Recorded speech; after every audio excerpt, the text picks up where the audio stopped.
Hey friends, what's going on? Coach Walt here. Welcome back to the show. Video number 125. Exciting sales slash story to share with you guys here today. Yesterday, I went out to a yard sale. It was a street sale situation in my area. And the first sale I stopped at was the only one I bought anything at. Everything else was pretty much a dud. But the first one had something that I was real excited about as soon as I saw it. I'm walking up the driveway, seeing all this stuff, and on a table, I see one of these plastic totes. I don't know, it's maybe like a 20-gallon tote, maybe less. It's not that big, but full of these plastic wrestling figures.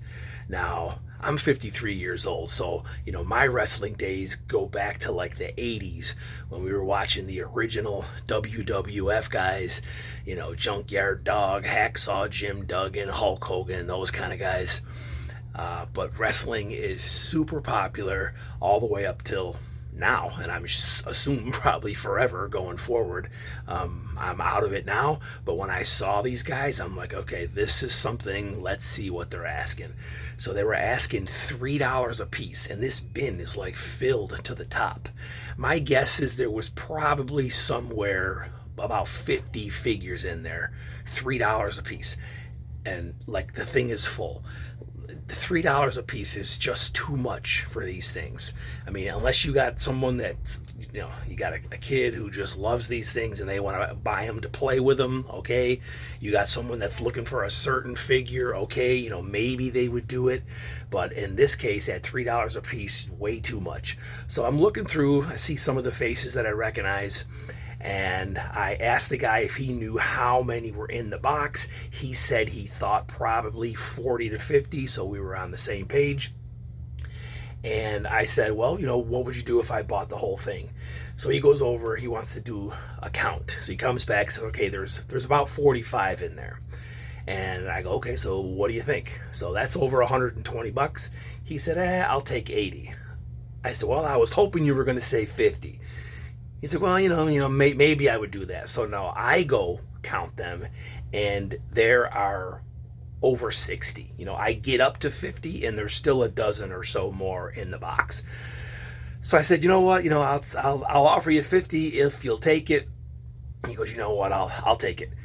So I'm going through, do some research last night as I'm getting ready to start to list them.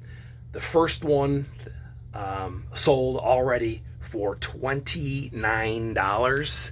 This guy here is Enzo Amore, I think. So 29 bucks just for this one.